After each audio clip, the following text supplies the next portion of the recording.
2600 एकड़ में अकेडमी है वो। पूरी अकेडमी में संत रामपाल जी महाराज की दया से मेरे बेटे के पोस्टर लगे हुए थे।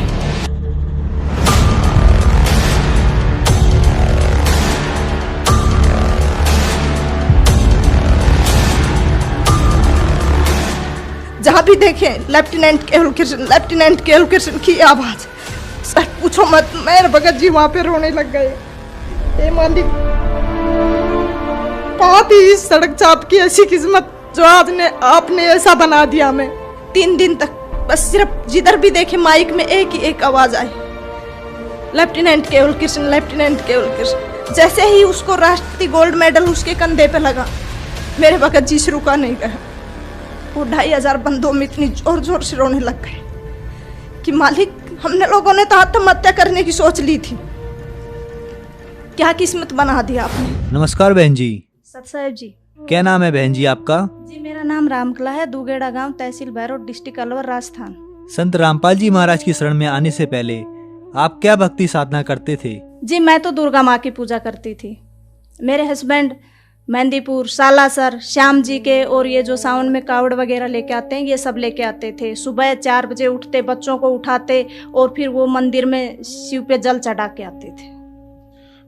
बहन जी, जैसा कि आपने बताया कि आप दुर्गा देवी की पूजा करते थे तथा आपके पति सालासर जाते थे तथा विभिन्न मंदिरों में जाते थे, तो इन सभी भक्ति साधनाओं को करते करते आपको क्या लाभ प्राप्त हुए? सर उससे मुझे कोई लाभ नहीं हुआ सिवा हानि के। जैसे वो सभी देवी देवताओं की पूजा करते थे, शिव को जल चढ़ाते थे, उसके बाद भी उनका एक्सीडेंट हो गया। और एक्सीडेंट भी बहुत बुरा कि उनकी याददाश्त, मेमोरी सब कुछ चला गया उस दौरान। फिर किसी पंडित जी ने बताया उनको कि भाई तुम लोग इनको जो बजरंग बली है ना, इनको मंगलवार और शनिवार को सिंदूर लगा के आया करो। तो हमारे पास में सिटी है भैरोड, वो लोग वहाँ पे जाते सिंदूर लेके और तेल और सिंदूर मिला के उसको पूरे को लेप करके आते ऐसे। फिर भी उनको कोई लाभ नहीं हुआ, याददाश्त चली गई उनकी, बोलते नहीं थे। सिर्फ इतना बोलते थे कि मैं और मेरे दोनों बच्चे उसकी भाषा को समझ सकते थे, बाकी कोई नहीं। अनजान लोग तो उनको शराबी बोलते थे, हालांकि उसने कभी नशा नहीं किया। तो सर उनके एक्सीडेंट के बाद हमारे कमाने वाला कोई था नहीं और कंडीशन बहुत ख़राब हो गई थी। 1.5 साल तक हम लोग जयपुर SMS के चक्कर काटते रहे। डॉक्टरों ने कहा कि भाई इनकी याददाश्त आप भी सकती है, नहीं भी आएगी। हमने कहा चलो छोड़, भगवान जो करता है जो अच्छा ही करता है। फिर क्या हुआ कि हालत इतनी ख़राब हो गई, जो भी थोड़ा बहुत पैसा था हमारे पास, ज़मीन जायदाद है नहीं, वो उनकी बीमारी में लग गई। बच्चों को पढ़ाने के लिए हमारे पास कुछ था नहीं, सरकारी स्कूल में बच्चे जाते थे। हमें एक तरह से सड़क पर आ गए थे, हमारे पास खाने पीने के लिए कुछ भी नहीं था। जैसे तैसे करके हम लोग अपना काम चलाते थे। बहुत बुरी कंडीशन हो गई थी, किसी से उधार मांगते कोई देता भी नहीं था। सब लोग बोलते थे कहाँ से देगा, ये तो पागल हो गया, मेंटल हो गया। और हकीकत में मेंटल हो गया था वो, क्योंकि याददाश्त चली गई थी उनकी। डॉक्टरों ने मना कर दिया था कि नहीं बोलेगा ये। फिर उसके बाद एक पंडित ने उसको बताया कि इसको कुत्ता और खाएगा। हकीकत में ऐसा ही हुआ, कुत्ता भी खा गया उसको। तो मैं उस पंडित के पास दोबारा गई। उससे पहले मैं पंडित लोगों को नहीं मानती थी। दुर्गा को तो मैंने उसी दिन छोड़ दिया था जिस दिन उसका एक्सीडेंट हुआ था। अगर माँ होती कहीं पे, दुर्गा माँ होती, तो इनका एक्सीडेंट नहीं होता आज। और वो भी मैंने नवरात्रा कर रखे हैं उस दौरान। फिर क्या हुआ, पंडित ने कहा कि भाई इस पे 7.5 की दशा है शनि की, आप लोग ऐसा करो कि इसको गुलाल लगाओ बजरंग बली को। मैंने कहा ठीक है भाई लगाते हैं। उसके बाद वो गुलाल लगाने लग गए। करीब 6-7 महीने तक लगातार लगाया। फिर मैं पंडित के पास गई, मैंने कहा कि अब क्या है। उसने कहा कि आपकी 7.5 है।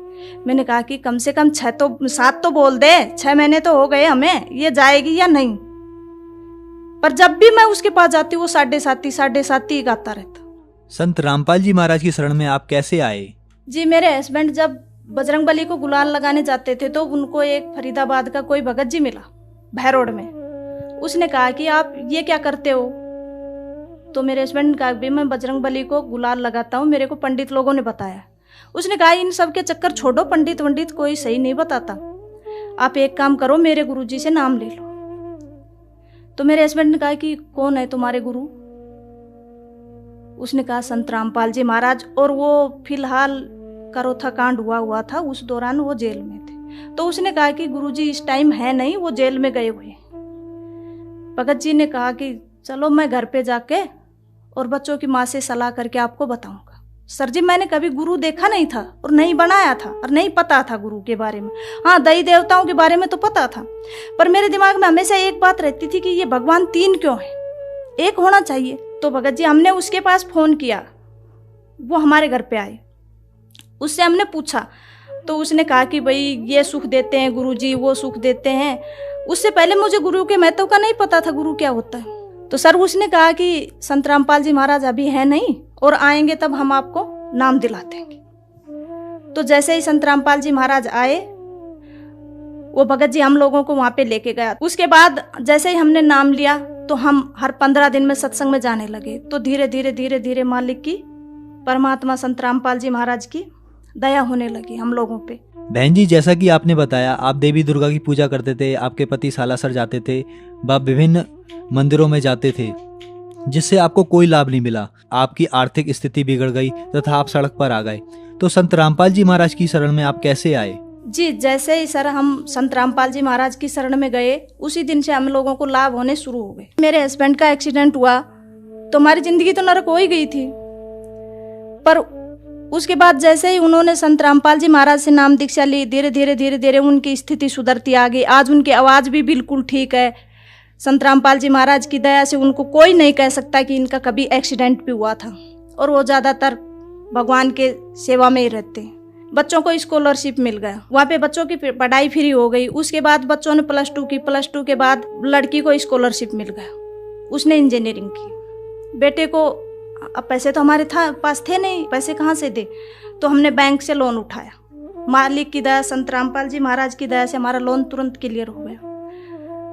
जैसे ही मेरे बच्चे ने, लड़के ने मेरे ने 2 साल तक बीटेक की, उसके बाद उसने NDA का फॉर्म भर दिया, उसने एग्ज़ाम दिया। एग्ज़ाम देने के बाद में संत रामपाल जी महाराज परमात्मा की इतनी दया हुई कि उसका सिलेक्शन हो गया। बाकी ऐसी किस्मत कहाँ है कि एक गरीब का बच्चा जो सड़क छाप था वो उसका NDA में सेलेक्ट हो जाए, पर वो भी संत रामपाल जी महाराज की दया थी। अच्छा, उसके बाद उसका इंटरव्यू हुआ बेंगलोर, 14 दिन चला। इंटरव्यू में वो 13 दिन क्लियर कर दिए, 14 दिन वो रह गया हल्का सा मेडिकल में। उसने वहाँ से फ़ोन किया कि माँ मैं इंटरव्यू में रह गया। मैंने कहा बेटे घर पे आ जाओ। घर आ गया।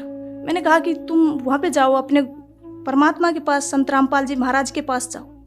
वो वहाँ पे गए तो मालिक ने कहा बेटा चिंता मत कर। तो उनका वो दिल्ली में मेडिकल क्लियर हो गया। फिर उसने कहा माँ अब क्या करूँ। मैंने कहा बेटा फिर जाओ परमात्मा संत रामपाल जी महाराज के पास। बच्चे ने कहा कि गुरुजी मेरा ज्वाइनिंग लेटर, क्योंकि मैं सबसे पीछे रह गया, बाकी सब बच्चे चले गए। गुरुजी ने कहा बेटा तू घर जा। वो आया वहाँ से, आते ही तीसरे दिन मालिक की दया से उसका को लेटर आ गया। भगत जी 2016 में 4 साल की उसकी ट्रेनिंग चली। उसके बाद उसने 2016 में NDA क्लियर किया और राष्ट्रपति गोल्ड मेडल। 2500 बंदों में सिर्फ एक भगत जी, मेरे भगत जी और मैं वहाँ पे गए केरला, एजीमाला। वहाँ पे जाने के बाद जैसे ही हमने देखे 2600 एकड़ में अकेडमी है, वो पूरी अकेडमी में संत रामपाल जी महाराज की दया से मेरे बेटे के पोस्टर लगे हुए थे। जहाँ भी देखे लेफ्टिनेंट केवल कृष्ण, लेफ्टिनेंट केवल कृष्ण की आवाज। सर पूछो मत, मेरे भगत जी वहाँ पे रोने लग गए। हे मालिक, कहाँ थी इस सड़क चाप की ऐसी किस्मत जो आज ने आपने ऐसा बना दिया हमें। 3 दिन तक बस सिर्फ जिधर भी देखे माइक में एक ही एक आवाज आई, लेफ्टिनेंट केवल कृष्ण, लेफ्टिनेंट केवल कृष्ण।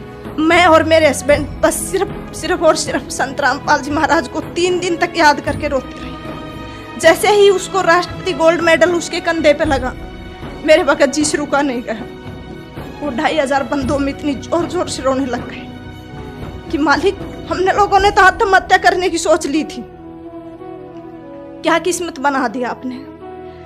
सर आज मैं मेरे गांव में सबसे ज्यादा खुश नसीब हूँ, क्योंकि मेरे साथ भगवान है, मेरे परमात्मा है। और शायद मैं ये कहूँगी कि मेरी झोली छोटी पड़ गई, परमात्मा ने मुझे इतना दे दिया। उम्मीद नहीं थी, नहीं मेरी किस्मत इतनी अच्छी नहीं थी कि भगवान मुझे इतना दे देगा।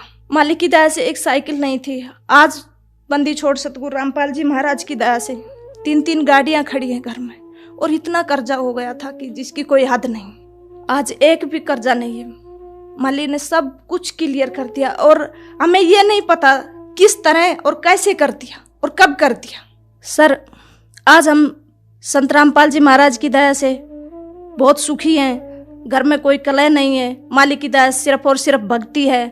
दोनों बच्चे अपनी अपनी जगह कामयाब हैं, और मालिक ने एक दया और बख्शी मेरे ऊपर कि परमात्मा की दया इतनी है संत रामपाल जी महाराज की कि बच्चे मुझे इतने होनहार और इतने मतलब समझदार और दूसरा आज्ञाकारी बच्चे दिए हैं परमात्मा ने, कि उनको मैं ये बोल दूं कि बेटे ऐसे करना है तो वैसा ही करेंगे। और मालिक का हाथ, संत रामपाल जी महाराज का हाथ उनके सर के ऊपर है। मेरे गांव में मैं सबसे ज़्यादा खुश नसीब हूँ। भगवान ने मुझे बहुत कुछ दिया है, जितना मैं कभी उम्मीद नहीं की थी, इतना कि शायद मेरी किस्मत ऐसी हो सकती है।